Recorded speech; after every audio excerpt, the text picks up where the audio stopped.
continuar, ¿no es cierto?, con los temas que empezamos a ver la semana pasada. Hoy día vamos a profundizar un poco más. Quedamos en la semana pasada y alcanzamos a ver entre tarea y taller, ¿no es cierto?, lo que eran ya algunos parámetros poblacionales, ¿no es cierto? Hoy día vamos a ver un poco más intensa ese tema. Lo primero que ya adelantamos la vez pasada es que en general, ¿no es cierto?, los caracteres con lo que se llama herencia simple, un poco lo que veo con las leyes de Mendel, ese tema, ¿no es cierto?, eran caracteres con herencia simple, es decir, con un gen, ¿no es cierto?, determinaba una característica, o sea, un gen, una característica, ¿tá? Pero en el caso de producción animal, ¿no es cierto?, y características como producción de leche, ¿no es cierto?, cantidad de lanas que se cosecha, ¿no es cierto?, la ganancia de peso son características que están sujetas o dependen de muchos genes, y no solo, no hablemos de 10 ni de 20, sino que a veces de 10 genes, digamos, para poder determinar una característica. Otra cosa que también es importante recordar, ¿no es cierto?, era que hay un efecto ambiental, ¿no es cierto?, que también creo que lo mencionamos en la clase pasada, ¿no es cierto?, lo que nosotros vemos de un animal o aquello que podemos medir, ¿no es cierto?, cuantificar, es lo que llamamos el fenotipo, ¿no es cierto? Y ese fenotipo está influenciado por una parte con el genotipo, es decir, el conjunto de cromosomas, ¿no es cierto?, y de ADN que están en cada una de las células que tiene el animal, ¿no es cierto?, y que definen lo que él es en su integridad, ¿no? O sea, todo aquello que se puede ver, ¿no es cierto?, está asociado a un genotipo.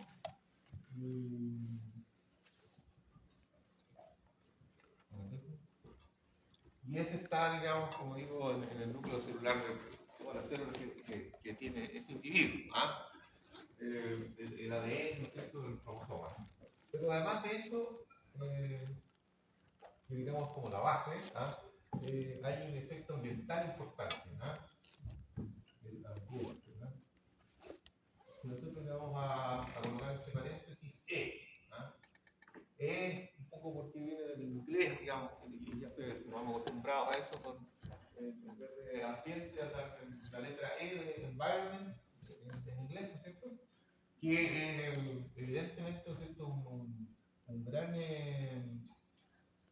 interventor, digamos, un gran componente, ¿no es cierto?, en lo que realmente finalmente se ve de un animal. Es decir, lo que ya les explicaba la otra vez, creo, si hay un animal que tiene un genotipo de mucha productividad, de mucha productividad, esa productividad se va a poder ver expresada en la medida en que el ambiente esté adecuado a esa productividad, ¿ah?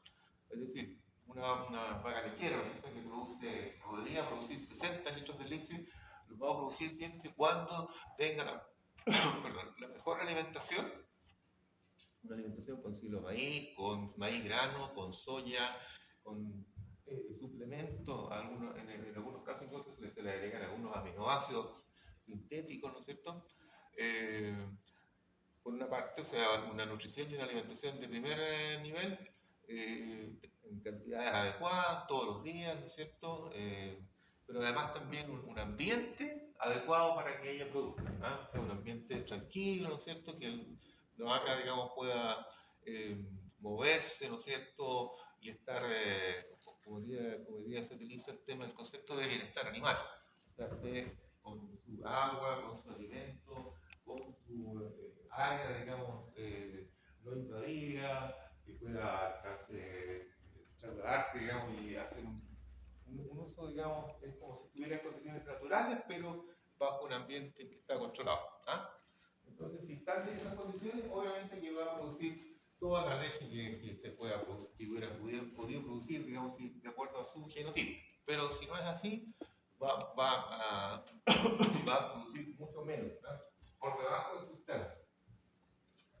O también a veces, ¿no es cierto?, es que si el fenotipo es de muy buen nivel, pero está en un ambiente que no es el adecuado, el animal empieza a hacer uso de sus reservas de energía. ¿Ah? Es decir, empieza a bajar de peso, ¿ah?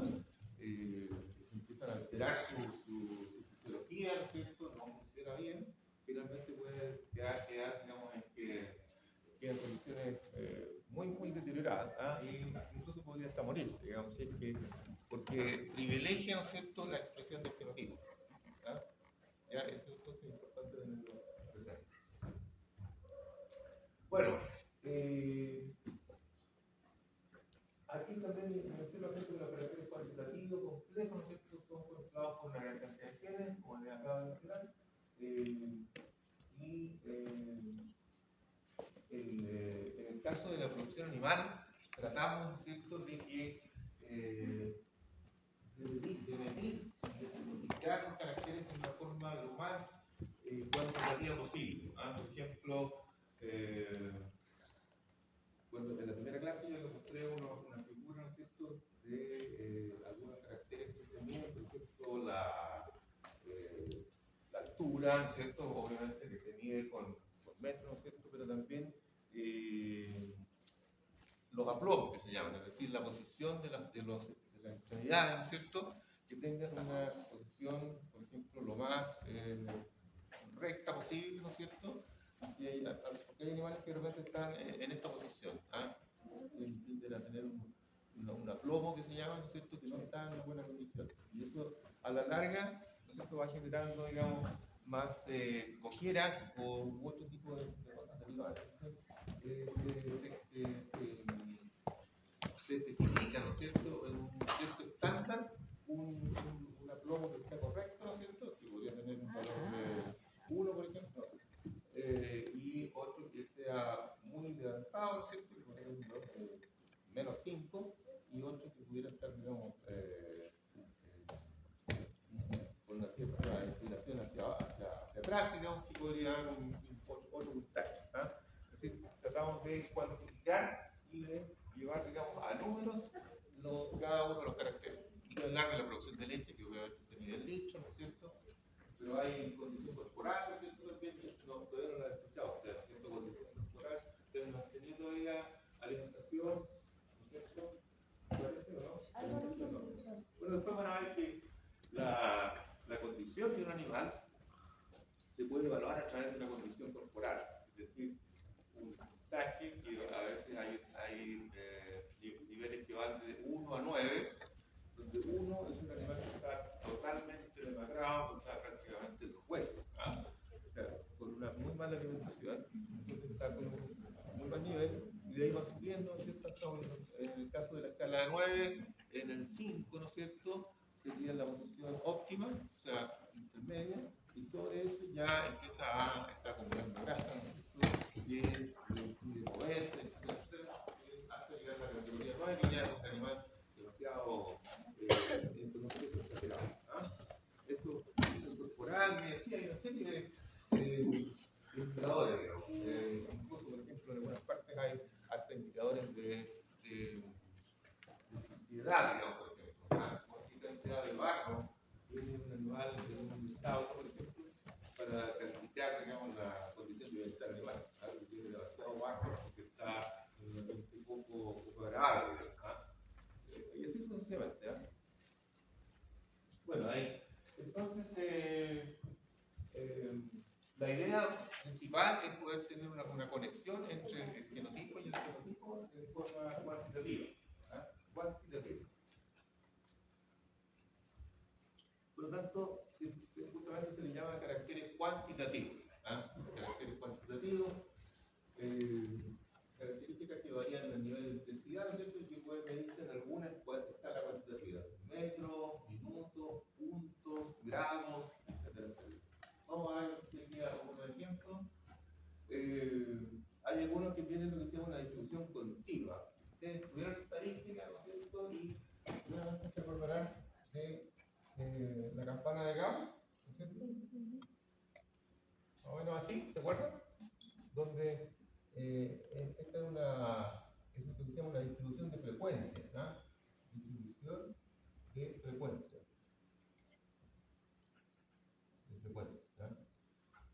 Que habitualmente se le llama, ¿no es cierto?, un histograma. ¿Ah? ¿Vieron algo así o no? O en Excel, digamos.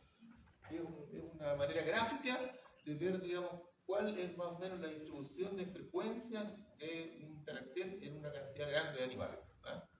Porque si nosotros colocamos acá en esta escala la cantidad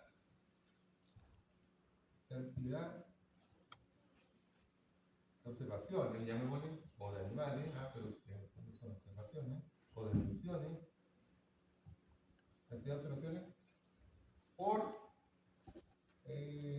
niveles, digamos, niveles o categorías, como ustedes quieran. ¿Ah? Y acá podríamos tener, ¿no es cierto?, ciertas categorías, por ejemplo, podría ser, suena un poco repetitivo, pero podría ser, por ejemplo, producción de leche. ¿Ah? Entonces, si yo tengo una lechería que tiene, por ejemplo, 600 vacas, y es una lechería ya más o menos interesante, podríamos, ¿no es cierto?, hacer un gráfico con la cantidad de vacas que producen, por ejemplo, partamos de 5. 5, vamos a colocar acá 10, 15, 20, 25, 30, 25, 40, 45. Litros de leche producidos por acá. Son los distintos niveles. Y aquí podemos ir colocando, bueno, las que producen 5 son pocas. Se supone que son muy pocas. Sí, dime. Profe, ¿qué dice debajo de histograma? Debajo de histograma, ¿Sí? cantidad de observaciones por niveles. Gracias. Aunque no me creas, pero Cantidad de observaciones por nivel. cantidad de observaciones por nivel. Pero aquí en el fondo, ¿cuál es la idea? Que yo coloque cuántas vacas producen 5 litros o menos. 8. Ya. Entonces, acá tenemos la escala 1, 2, 3, 4, 5, 6. Bueno, a ver, esto sería, vamos a colocarlo por 5, 10, 15, 20, 25, 30, 25. Entonces, Una letra de leche. hay 8 vacas que producen 5 menos litros, entonces lo ubicamos más o menos a la altura de esto es 5, 5, 10. Entonces, por aquí más o menos estaría el nivel de 5.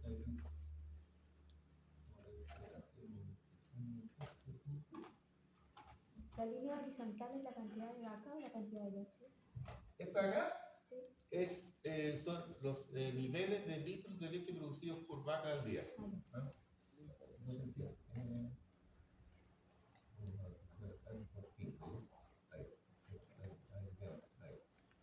Entonces, entonces, 5 menos litros, ¿cuántas vacas hay? 8. Acá.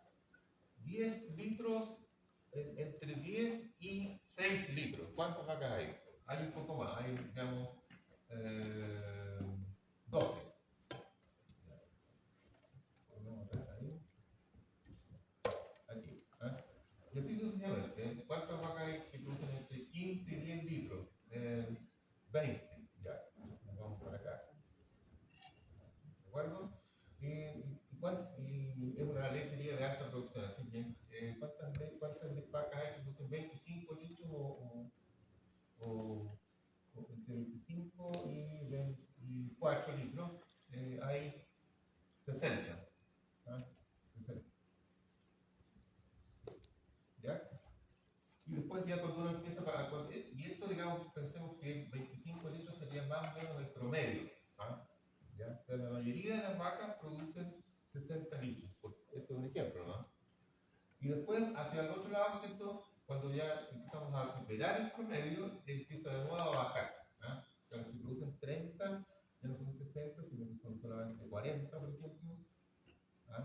40. Las que producen 35 son 28. Y las que producen ya más de 45 son también, ¿no es cierto?, 8. ¿Ya? Entonces, en el fondo, es una manera de distribuir, cómo se distribuyen, digamos, las cantidades producidas de acuerdo a la cantidad de animales. Entonces,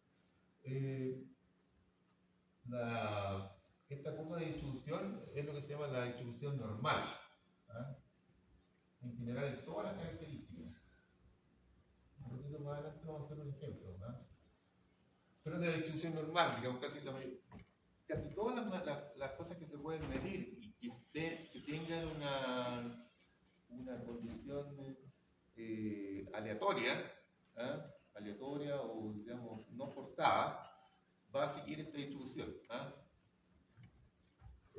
Más rato quería hacerle un poco el ejemplo que aquí mismo, ¿no es cierto? Nosotros, si vemos la altura nuestra, lo más probable, y cada uno me dice las alturas que tienen, ¿no es cierto? Lo más probable es que vamos a encontrar algo parecido a esto. ¿Ah? O sea, va a haber una gran mayoría de individuos que van a estar más o menos en el promedio, que será 1,65 m, 1,65 m, 1,70 m. ¿Ah? Hay algunos que van a estar con una altura muy baja, muy pocos, y otros muy pocos también que van a tener una gran altura, que van a estar sobre el 1,80 m. ¿Hay alguien que mida más de 1,80 m? ¿Viste? Claro. ¿Cuánto? 1,85. 1,85. Ya, perfecto. ¿Y tú? Yo ¿También eres alto? como Ya. Pero la gran mayoría vamos a estar, digamos, entre el 1,65 y los 70. No, porque Yo tuve una estatura menor. La estoy mirando, pero ya, que no significa nada, porque por algo se dice distribución normal, porque es normal esta distribución. Así que nadie podría decir, no, yo tengo la estatura muy baja. No, si es normal, eso no hay ninguna, es una característica que tiene una distribución normal. ¿De acuerdo? Entonces, de hecho, digamos, cuando se trabaja con características en genética, una de las cosas que primero se ve es la distribución de frecuencia. O sea, porque tenemos que de alguna manera verificar que la característica se distribuye en forma normal. ¿Ah? Se distribuye en forma normal. Porque si cumple con esta condición, ¿ya? Con la condición de que se distribuye en forma normal, va a poder ser sujeto de todos los análisis estadísticos que ustedes seguramente ya vieron ya, ¿no es cierto? Se puede hacer una regresión con eso, con dos variables que se tengan de distribución normal, se puede hacer regresión, se puede calcular la correlación, se puede hacer un análisis de varianza, se pueden analizar los factores que están influenciando sobre esas características porque tienen distribución normal. Cuando no tienen distribución normal, hay que usar otras metodologías, más especializadas. ¿Ya? Ya. Bueno, en el caso de la distribución, digamos, en el caso de lo que acabamos de hacer acá con la producción de género, ¿cierto? Además de que tiene una distribución normal, tiene la característica de que se puede medir en litros. Y tenemos, digamos, 20 litros, 20,1 litros, 20,2 litros, que sería la unidad menor de medida, digamos. ¿Ah? Pero hay otras características como, por ejemplo, el tamaño de camada, ¿ah? El tamaño de camada de cerdos, ¿no es cierto? También tiene, digamos, una transición desde 1, ¿no es cierto?, 2 hasta, hemos llegado, me parece que hasta 18, ¿ah? ¿Ya? Pero son valores que son enteros, no existe el 1,5 cerdos, ¿no es cierto? O sea, ¿ah? Entonces hay que considerar también estas características y en este caso también hay que tratar de utilizar métodos estadísticos que sean los adecuados para ese tipo de variables. ¿Ah? Así que tenemos algunas características que tienen distribución continua y otras que tienen, ¿no es cierto?, se llaman variables de conteo, ¿no es cierto?, o discontinuas. ¿Ah? Y vamos a ver aquí en inmediato, ¿no es cierto?, algunas de estas. Aquí está. ¿Ah? Por ejemplo, ahí tiene arriba a la izquierda, ¿no es cierto?, están haciendo la esquina en ovejas, ¿no es cierto?, y a la derecha está el vellón, el famoso vellón. El vellón ahí está en vivo, así que digamos, está arriba de la oveja, ¿no es cierto?, y abre el vellón para ver, digamos, el largo de la hebra, ¿no es cierto?, y la calidad de la lana. ¿Ah? Y eso es lo que, pero después en la esquina, ¿no es cierto?, queda todo lo que se cosecha es lo que se llama el vellón, ¿no es cierto?, y se pesa. ¿Ah? Y ahí también tenemos, en los pesos tenemos 12 kilos, 12,5, etcétera, etcétera, y todas las medidas adicionales. Acá al lado derecho, ¿no es cierto?, está lo que le estaba comentando de la condición corporal, ¿cierto? Es un sistema de 5 puntos, ¿ah? O sea, entre 1 a 5. 1 está, ¿no es cierto?, muy deteriorada. Se fijan que a la derecha, en la foto que está al lado de la vaca, ¿no es cierto?, la cola se nota entera, digamos, muy profunda, está demasiado notoria, ¿ah? La cola en los animales, ¿no es cierto?, mirada de atrás, es prácticamente parte de, digamos, no hay una diferenciación, pero ahí está totalmente, ¿no es cierto?, prácticamente solo, ¿ah? O sea, se nota claramente la cola que está aquí, ¿no es cierto?, ahí, y se ven espacios, digamos, que no están completos ni por musculatura ni por grasa, ¿ah? Entonces, esta es una condición no adecuada, ¿ah? Está por debajo de lo que se necesita. El ideal sería esa condición intermedia, ¿ah? Depende, eso sí, del estado fisiológico, ¿ah? Por ejemplo, en esta condición, el score 3, ¿ah? Y dice que hay una cobertura exagerada, ¿cierto? Está un poquito pasada, digamos, pero bien, digamos, o sea, está en el intermedio, ¿ah? Es una buena condición, por ejemplo, para parir. Una vaca está en buenas condiciones para parir en estas condiciones, pero cuando está en estas condiciones está tan deteriorada que probablemente, digamos, el esfuerzo del parto la va a botar, digamos, o sea, va a quedar echada, digamos, sin poder parar. Eso puede ocurrir. ¿Ya? Y entonces hay todo un estado, ¿no es cierto?, que dice acá estado muy pobre, moderado, el 3 dice bueno, el 4 dice gordura y el 5 ya dice obesidad. ¿Ah? El muy pobre está demasiado flaca, ¿no es cierto?, no alcanza a leer acá, pero tiene una serie de parámetros, digamos, se ven las costillas en una visión lateral, se ven las costillas, ¿ah? Y un animal en una condición muy deficiente. Acá esto es una lechería de cabras, ¿ah? Y ahí también se puede medir específicamente, de forma muy exacta, la cantidad de leche que produce cada cabra diariamente, ¿no es cierto? Para eso hay controles lecheros que se hacen, una vez al mes, o más frecuente, como el productor. Y así entonces se sabe cuánto está produciendo una cabra, digamos, de leche todos los días, o digamos, por lo menos una vez al mes, y después eso se extrapola. Estos son. ¿Alguien sabe qué son estas cosas? ¿Cuánto? Exactamente, ¿no es cierto? Sí, perfecto. ¿Ah? Esta es la escala de marmoleo que usan para una raza muy especial de vacuno, que es la Wagyu. ¿Ah? Wagyu. ¿Ah? Y llega, digamos, el Wagyu, digamos, el top, lo más caro, digamos, este nivel de acá, digamos, sería el 3 por 4, 12, nivel 12. ¿Ah? Grado de calidad, porque la grasa del guayú es que tiene una tremenda filtración grasa, ¿ah? Y eso le da un muy buen sabor, buena textura, digamos, se considera una de las mejores carnes. Y esto otro que ya, digamos, prácticamente sin marmoleo, ¿no es cierto? Pero a alguna gente le gusta solamente la carne así, sin nada de grasa. ¿Ah? Depende de cada plato, depende de cada país, depende de cada individuo. Tenemos todos gustos diferentes, ¿no?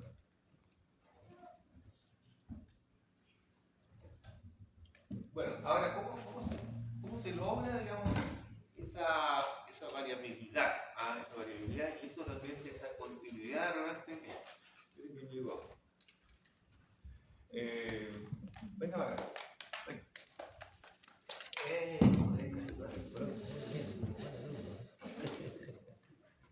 ¿Cómo se llama? ¿Teo? Vale. Vale. ¿Aló? Ya. Entonces, como decía, ¿cómo se logra, digamos, de que los genes, ¿no es cierto?, sean capaces de generar esta casi continuidad, ¿no es cierto?, en algunas características? Por ejemplo, en el caso nuestro, la altura. ¿Ah? Nosotros, si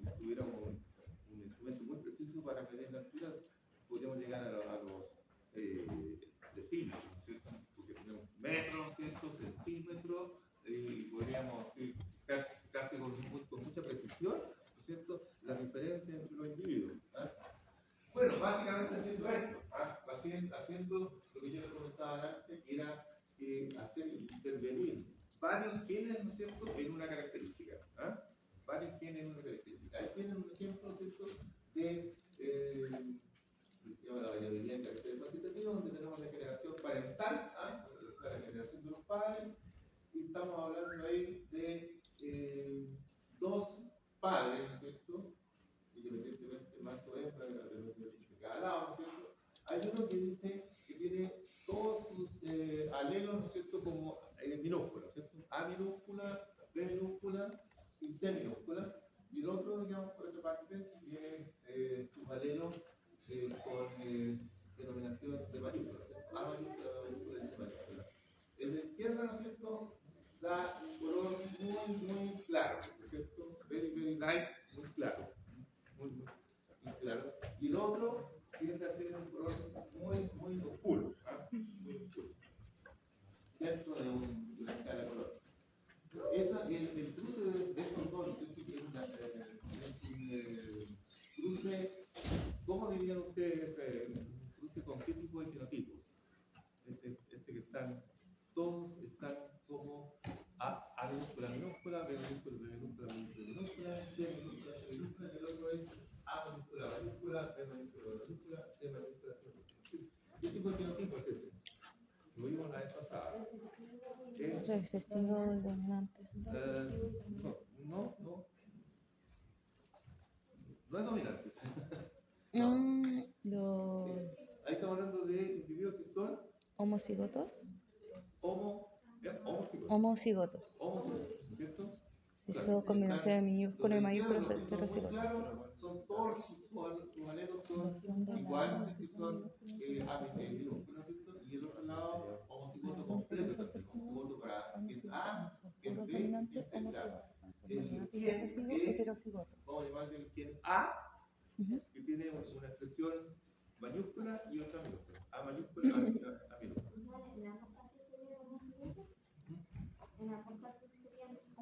Los dos de arriba, la generación parental, los dos son homocigotos.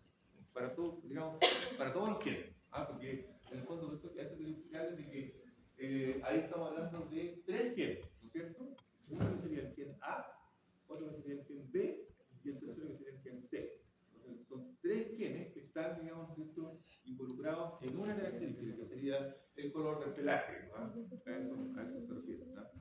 Entonces, si esos dos se cruzan, ¿no es cierto?, ¿qué es lo que generan? Ahí sí que generan, ¿no es cierto?, el heterocigoto que es por aquí identifica. Ahí es cuando nosotros cruzamos siempre. Si yo tengo dos cruzas de individuos que son homocigotos, y cruzo homocigotos por un lado y homocigotos por el otro, ¿no es cierto?, voy a generar una generación F1 que va a ser de todos heterocigotos. Ustedes se fijan ahí, ¿no es cierto?, pero que se generó un A mayúscula, A minúscula para el gen A, un B mayúscula, B minúscula para el gen B y un C mayúscula, C minúscula para el gen C. Y en los dos lados, ¿se fijan? O sea, no se genera otra cosa que puro heterocigoto. Eso, acuérdense de eso, ¿sí? Cruza de dos homocigotos generan 100% de heterocigotos. Y repaso, y cruza de heterocigotos, ¿qué genera? Homocigoto. Dos individuos que son heterocigotos. Se produce un homocigoto. ¿Ah? ¿Homocigotos? ¿No es cierto? Claro. ¿Cuánto y cuánto? ¿En proporción? Proporción sería dos homocigotos y un heterocigoto. Se generan, si yo cruzo heterocigotos, se generan tres tipos de genotipos. Homocigotos, llamémoslo dominantes, ¿sí? No siempre dominante, pero coloquemos dominante. Homocigoto dominante, por el otro lado, homocigotos Recesivos. y en medio, los heterocigotos. Así que 50% heterocigotos y 25% homocigotos dominantes y 25% homocigotos recesivos. ¿Ya? Ese es el cruce que hicimos la otra vez. Y es bueno que lo recuerden. Si tengo A por AA, ¿no es cierto?, generan todos puros, ¿no es cierto?, heterocigotos, ¿no es cierto? Este de acá,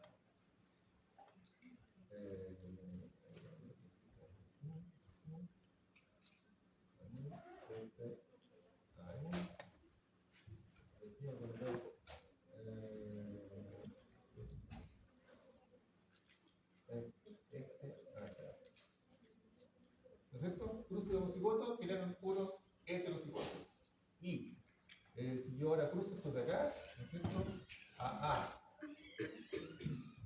Heterocigotos, si los cruzo, ¿no es cierto? Tengo acá este con este, que genera homocigoto A mayúscula. Este con este, heterocigoto, A mayúscula con A minúscula. Este de acá, con este, ¿no es cierto? Heterocigoto, A mayúscula, A minúscula. Y esta A menor con esta de acá, homocigoto recesivo. ¿De acuerdo? 25%, 25% y esto 50%. ¿Ya?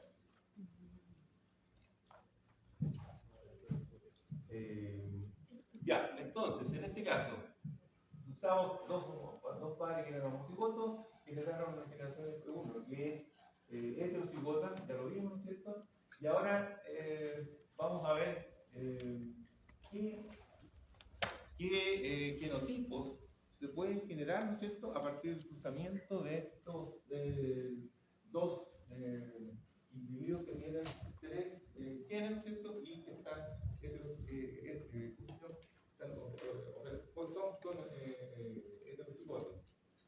Y ¿qué es lo que primero tendríamos que hacer? Para cuando ustedes lo tengan que hacer, generar cuáles van a poder ser, ¿no es cierto?, los genotipos incluidos en cada gameto. Supongamos que estamos aquí, estamos haciendo tenemos, digamos, estamos haciendo todo esto. Tenemos dos, digamos, un genotipo heterocigoto macho y un genotipo heterocigoto hembra. Si yo quiero, antes de cruzarse, ¿no es cierto?, ellos van a generar gametos, ¿no es cierto?, o sea, células sexuales. Espermios por un lado, óvulos por el otro, ¿no es cierto? Cada uno de esos gametos va a tener una constitución genética, ¿no es cierto?, que va a ser la mitad, ¿no es cierto?, del individuo original. ¿Ah? Por ejemplo, aquí tenemos por el lado del gametos machos, ¿no es cierto?, serían, por ejemplo, A mayúscula, B mayúscula, C mayúscula. ¿Ah? Que sería, por ejemplo, si este es macho, sería que tome estos alelos. A mayúscula, B mayúscula, C mayúscula, y lo coloco acá. ¿Ah? ¿Qué otra combinación podría tener? Todas las que están acá. ¿Ah? A ahora con A con B mayúscula, ¿no es cierto?, y colocamos C minúscula. Esa es una posibilidad. Otra posibilidad, A mayúscula, B minúscula, C mayúscula. Todas las que están acá, todas las posibles, digamos, combinaciones, ¿no es cierto?, que se pueden hacer con ese genotipo. ¿Ah? Porque en el fondo él va le va a transmitir a su gameto, ¿no es cierto?, un alelo de cada un alelo de cada gen. ¿Ah? Y entiende. ¿De acuerdo? Hasta que finalmente, digamos, llegamos acá, al gameto que va a tener solamente los individuos, o sea, los alelos, digamos, A minúscula, B minúscula y C minúscula. ¿Ah? Esa es la manera como se generan los gametos, ¿no es cierto?, y su respectiva carga genética, que, como digo, insisto, y siempre acuérdense, llevan solamente la mitad. ¿Por qué? Porque el 100% se logra cuando en la fertilización, ¿no es cierto?, cuando se une el gameto macho con el gameto hembra, ¿no es cierto?, tienen un óvulo, ahí se genera, digamos, finalmente se inicia, digamos, lo que es el individuo que van a ser, digamos, con su genotipo que va a depender de ese cruce. Este es y aquí por acá, por el lado de la hembra también, ¿no es cierto? También va a aportar gametos con una carga genética como esta. Entonces, raya para la suma, hagamos los cruces. Si yo cruzo este ABC, gameto hembra, un óvulo, aquí dice X, ¿no es cierto?, pero se refiere a los óvulos. Tiene esta carga, A mayúscula, B mayúscula, C minúscula, y se cruza con un espermio, ¿no es cierto?, que lleva esta carga también, A mayúscula, B mayúscula, va a generar, ¿no es cierto?, un genotipo que va a ser totalmente, ¿no es cierto?, homocigoto, totalmente homocigoto. Va a ser, ¿cómo va a ser? Va a ser A mayúscula, B mayúscula, B mayúscula, y C mayúscula, C mayúscula. ¿De acuerdo? Y a esa categoría, a ese color, que va a generar ese fenotipo, le colocamos un valor de 6, o sea, el mayor. Ahora, ¿qué va a pasar? ¿Cuáles son los alelos que dan la condición más clara? Los minúsculos, ¿cierto? Aquí está. A minúscula, B minúscula y C minúscula. Entonces, a la medida que el fenotipo empieza a incorporar alelos con letra minúscula, empieza a aclararse. Se fijan que aquí le pusimos un C minúscula y ya bajó la calidad. No la calidad, sino el color. Este se mantiene casi igual. Aquí tenemos dos alelos con letra minúscula, A, B y C, ¿no es cierto? Y aquí también bajó. Y así va sucediendo, ¿no es cierto?, hasta que llegamos a este y queda, digamos, con gametos ABC aportados por el óvulo, ¿no es cierto?, por el óvulo, y gametos todos minúsculos, ¿no es cierto?, que serían los aportados por el plasma macho, ¿no es cierto? Y tienen una condición intermedia, digamos, 3. ¿Se fijan? Y así sucesivamente, con todas las combinaciones vamos a lograr esto que estamos viendo acá. Esta, digamos, distribución de colores, ¿no es cierto? En cada uno con su puntaje y generan, digamos, al hacer procesamientos donde hay más de un gen, y tenemos un eje, y por eso que se logra hacer. ¿Cuántas combinaciones tenemos? Digamos que podríamos nosotros verificar 6 fenotipos.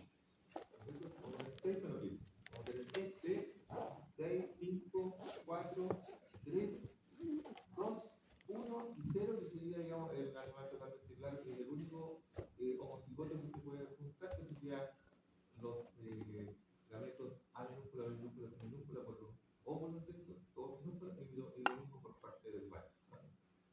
Eso genera, digamos, este fenotipo en que todos los alelos son un homocigoto recesivo, y le damos esa categoría. Así que con 3 genes involucrados generamos 64 fenotipos posibles. 64 fenotipos posibles y 7 diferentes fenotipos. Sí, son 7 porque son a partir de 0. El más claro le colocaron 0. Cosa que no se recomienda mucho, pero en este caso lo hicieron así. Tenemos 64 fenotipos posibles y 7 diferentes fenotipos.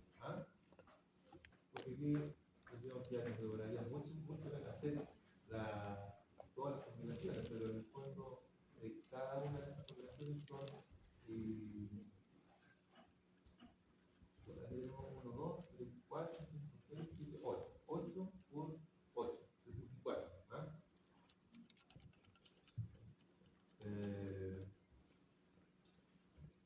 Ya.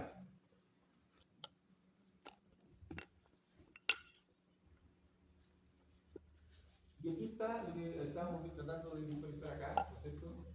Donde están las distintas categorías, desde 0 hasta 6. ¿Cuántos animales tenemos que estar con, digamos, fenotipo 0? O sea, graduación de color 0. 1. Por lo tanto, aquí dice 1 de 64. Ahí está el 1. ¿Cuántos tenemos que tienen categoría de color 1? Tenemos 1, casi no se nota, no sé si lo notan ustedes, pero es levemente, ¿no es cierto? O sea, el 1, 2, 3, 4, 5, 6. 1, 2, 3, 4, 5, está mal, ¿no? Son 6 de 64, está mal.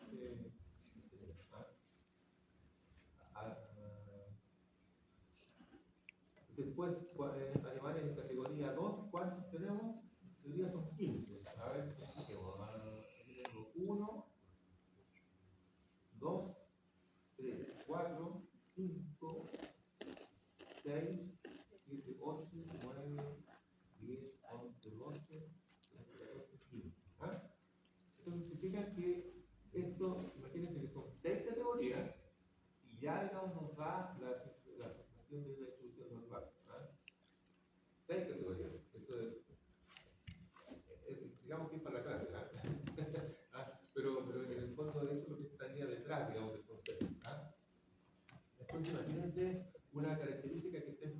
multiplicarla por 20 genes. 20 o 40 o 100 o 1000. Las opciones, digamos, son un poco las que nosotros vemos entre nosotros mismos, que todos somos distintos. El mecanismo de transmisión, los genes son los mismos. El gen de la especie humana, los genes de la especie humana son todos, ya está, ya son como 60.000 o más. Pero la variabilidad que tenemos entre nosotros, imagínense, es enorme. O sea, aquí mismo ya todos somos distintos y ahora agréguenle África, Asia, países árabes, que tienen sus características que son propias. O sea, ahí eso, ¿cómo lo explicamos? Simplemente por una distribución de genes distintas, que están en frecuencias genotípicas distintas. Eso es lo que permitiría, digamos, lo que estamos viendo acá. ¿Ya? ¿Queda un poco más claro eso sí? Eso es lo que me interesa a mí, que se capture, digamos, el concepto de que varios genes son capaces de generar una gran variabilidad. Estamos haciendo el ejemplo muy sencillo, con 3 genes. Entonces, que con 3 genes ya tenemos esta distribución. Ahora, ¿me están escuchando bien? ¿Sí? Ya, qué bueno.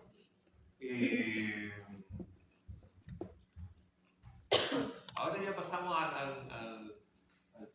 temas de cálculo más estadísticos, ¿no es cierto? Porque para poder manejar y trabajar con este tipo de variabilidad, ¿no es cierto? Necesitamos de alguna manera algunos parámetros estadísticos que son bien así, no son muchos, pero son importantes. Básicamente el concepto de valores esperados y varianza. El parámetro para poder medir la variabilidad de una población en estadística, ¿no es cierto? Ustedes me dicen que lo tuvieron, pero siempre en todas las universidades me dicen lo mismo, no, pero no aprendimos nada. No sé por qué. Pero básicamente,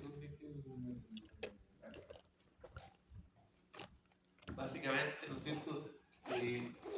Necesitamos medir esa variabilidad para poder trabajar con ella, digamos, y poder aprovecharla.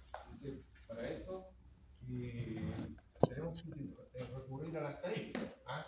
Y no es tan complejo como suena, digamos, o como parece. El cálculo más fino, por supuesto que hay cosas que son más complejas, pero nosotros necesitamos una pequeña parte. Vamos a partir primero, antes de la varianza, vamos a partir por... ahí hay algo que yo quería hacer.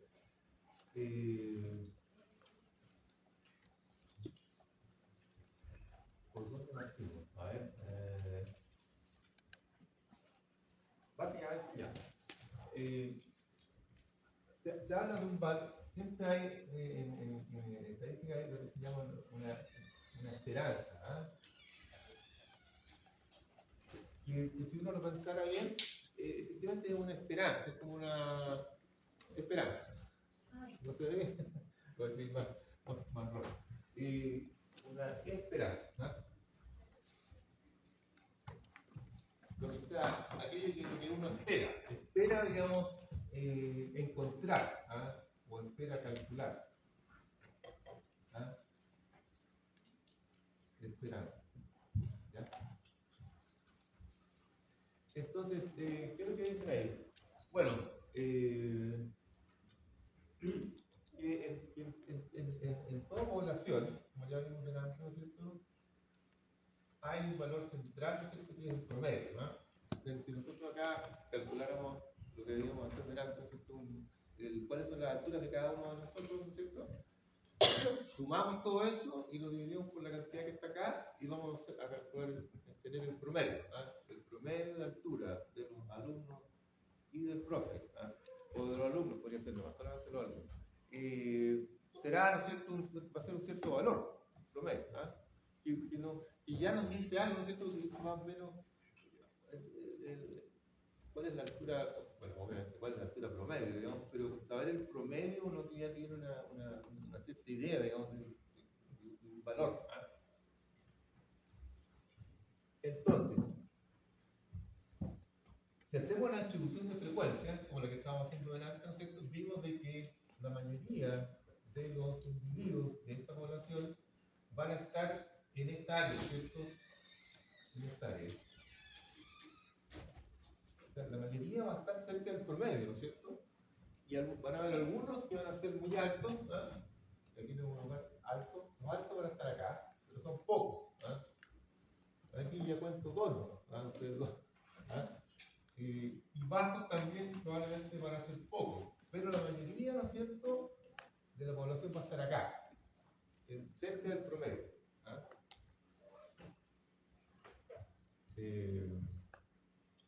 ¿Y por qué? Porque matemáticamente se hace así, o sea, porque el promedio, ¿no es cierto?, es la sumatoria, ¿no es cierto?, de los valores. ¿Ah? Perdón, sumatoria de los valores. ¿Ah? Sumatoria de la X, ¿no es cierto? Y todo eso partido por n. ¿Ah? La sumatoria de todos los valores dividido por n nos da, digamos, cuál es el promedio. ¿Ah? Entonces, si yo, por ejemplo, viniera y entro por la sala y entra una persona y dice, voy a, digamos, entrar con los ojos cerrados y voy a... ¿Cuál sería la altura de la persona que yo toque por primera vez? ¿Ah? Va a entrar y ahí viene entrando y va a ubicar, él no va a saber, sino que totalmente en forma aleatoria, él se va a dirigir a algún alumno, ¿no es cierto? ¿Cuál sería la altura más o menos que tendría ese alumno? ¿Cuál sería lo más probable? Cerca del promedio. Cerca del promedio. ¿Ah? Cerca del promedio. Claro, ¿no es cierto? Exacto. O sea, ¿y por qué? Porque básicamente la concentración de alumnos va a estar cerca del promedio. ¿Ah? Y entonces por eso que la esperanza, entonces, la esperanza digamos, de un valor X que voy a calcular, o sea, un valor X que esté buscando, ¿no es cierto?, va a ser igual siempre al promedio. ¿Ah? Y el promedio así poblacional, así, digamos, el promedio que dice lo que diríamos la verdad, digamos, se le llama mu. ¿Ah? Esta letra griega, digamos, que significa mu. ¿Ah? Mu. ¿Ah? Ese de ahí, mu. O sea, cuando hablamos de la esperanza de algo, es aquello que probablemente sea el promedio, digamos, o que sea lo más estadísticamente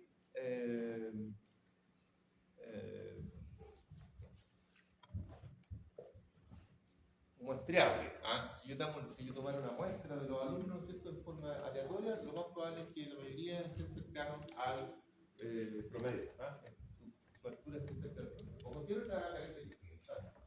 ¿Ah? De manera que cuando hablamos del valor esperado, ¿no es cierto?, es ese, el valor esperado o promedio de una variable, ¿no es cierto? O, por ejemplo, un carácter fenotípico, que es el promedio aritmético de los valores fenotípicos de todos los animales en una población. ¿Ah? El valor esperado de T, ¿ah?, de ese carácter, ¿no es cierto?, se escribe como ET, ¿ah?, acá lo escribo X, pero puede ser T, lo mismo, ¿no? ¿Ah? La esperanza de un valor fenotípico es el promedio. ¿Ah?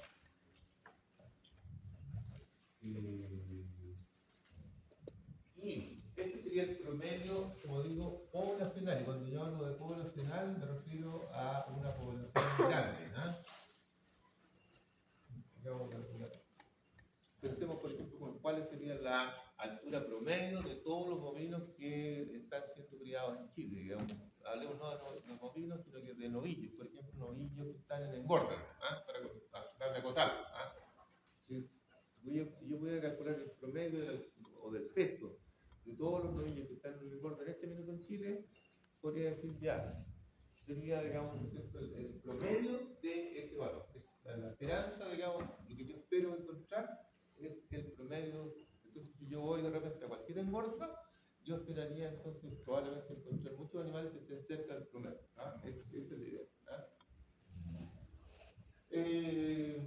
Ya aumentamos población a un grupo animal de una especie de raza, en términos estadísticos, ese grupo representa una muestra de una población teórica de animales potenciales que podrían generar combinaciones genético-ambientales. Cuando hablamos de una población, nosotros básicamente nos referimos a un rebaño, digamos, de una cierta magnitud. ¿Ah? No a un individuo, sino que ni tampoco a toda la población, sino que estamos hablando de una muestra adecuada. ¿Ah?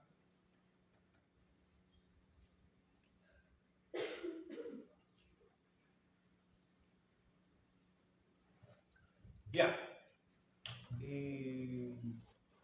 Ahora, si nosotros estamos hablando de una muestra adecuada, ¿no es cierto? Estamos diciendo de que teníamos una población con muchos individuos, ¿no es cierto? Y tomamos una muestra. ¿Ah? ¿Cuál sería una muestra adecuada? Supongamos que la población de bovinos en Chile anda más o menos en unos 3.600.000 animales. ¿Cuál sería una muestra adecuada? Si dijéramos, oye, yo quiero tomar una muestra de los bovinos en Chile, ¿cuánto ustedes creen que sería la más adecuada? Una cantidad. ¿Un cuarto? ¿Un cuarto? ¿Un cuarto? Un cuarto, un 25%, ya, sí, puede ser una buena muestra. Es grande, ¿no? ¿Ah? Grande. Sí. Acuérdense eso, sí, que supongamos que yo quisiera hacer un trabajo de investigación. ¿Ah? Quisiera evaluar, por ejemplo, quisiera evaluar la condición corporal de todos los bovinos en Chile. ¿Ah? Significa varios recursos, ¿no es cierto? Entonces, el tomar a un cuarto es harto. Un cuarto de 3.600.000 sería ¿cuánto? 3,6 dividido por 4 son 800.000, 8 por 4, 86, sí, 800.000. ¿No? ¿Quién tiene calculador? ¿Cómo era? Yo diría, mira, 4, no, 8 por 4 son 32, así que un poquito más, 850, por ahí. 3.600.000 por 25%.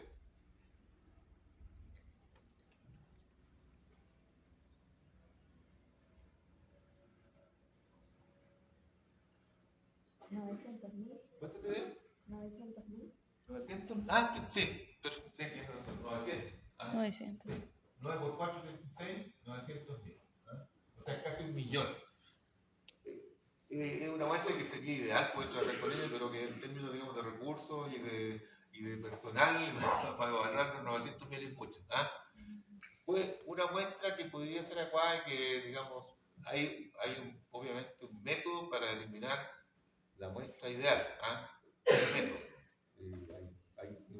Hay normas que definen cuál es la cantidad adecuada, ¿ah? Porque depende, digamos, de la característica, de la presión estándar, etcétera, etcétera. Pero digamos que un 10% ya es una cantidad importante, ¿verdad? 10%.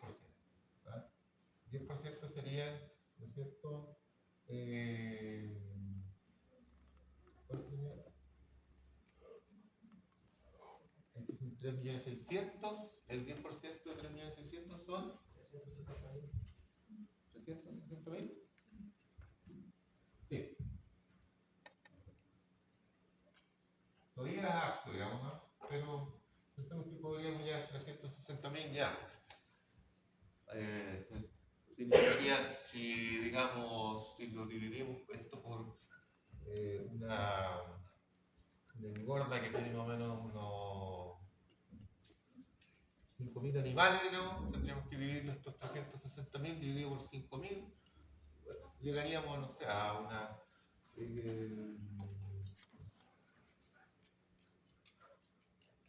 Hágamelo mejor para calcularlo bien, para no estar con 360.000 dividido por 5.000, para ver cuánto necesitaríamos visitar. 360 dividido por 5, ¿no? 72.000. 72.000. Sí, 72.000. Ah, no, dividían 5. No, no puede ser. Dividir. No, 360 dividido por 5. Ah, 360. Ya. 72. 72. Ya, ok. ¿Ya?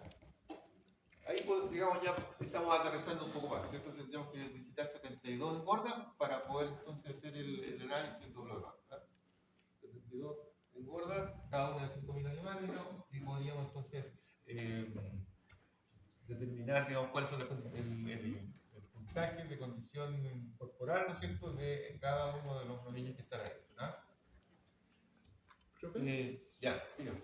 disculpen, ¿es posible que pueda hacer por ahí? ¿Cómo? ¿Es posible que pueda hacer por ahí? No te entiendo bien. Nos de unos minutitos, profe, para salir al baño. Ah, para ya, hacer sí. cosas. ¿A qué hora tienen? Pero son las 5. Sí, Sí, O por sea, las a las 5. 5 tenemos que hacerla parar. sí. Falta un minuto. En 10 minutos. Ya, déjame terminar la idea y nos vamos a arreglar. Ya, para cerrar esto. Entonces, una muestra, ¿no es cierto?, puede ser perfectamente un 10%. ¿Ah? Ya es una muestra ya adecuada. ¿Ah? Eso es lo que quería establecer. Y en esa muestra, ¿no es cierto?, nosotros estábamos viendo la condición corporal de todos los novillos, ¿no es cierto? Entonces ahí también vamos a tener un promedio, ¿ah? O un promedio y a ese promedio le vamos a llamar, ¿no es cierto?, media muestral. Media muestral. Ahí arriba está en todo caso, pero yo no lo tengo para media muestral. Y lo vamos a denominar por la famosa X, ¿no es cierto?, y gorro. X gorro es media muestral. Y es distinto, ¿no es cierto?, a la mu, porque la mu es la muestra, digamos, poblacional, de todos los animales, digamos. Pero cuando yo tomo una muestra de eso, tengo un rebaño, por ejemplo, tengo una lechería y hago un análisis, los resultados que tengo de ahí son medios muestrales, que se denominan como X, y que en el fondo la esperanza también de X, la esperanza de este valor, de este promedio, siempre va a ser igual a la mu también. O sea, esperamos de que esté lo más cerca, ¿no es cierto?, del valor del promedio nacional. Ese es el objetivo entonces de sacar una muestra, ¿no es cierto?, y tomar un promedio. Ese promedio nosotros esperamos que sea equivalente al promedio, digamos, de toda la población. Y en la medida que la muestra sea adecuada, va a cumplir con eso. Una muestra, si tomaras, por ejemplo, un cepo, una exageración, 50 novillos. El promedio de esos 50 novillos no va a tener nada que ver con el promedio poblacional, ¿no es cierto?, porque es muy poco, muy poco, ¿de acuerdo? Entonces, en la medida que la muestra sea mayor, vamos a tener más cercanía con eso. Ya, ahí lo dejamos entonces para que vayamos a hacer un break. 10 minutos, ¿no es cierto? En teoría deberíamos estar de vuelta a las 5:10.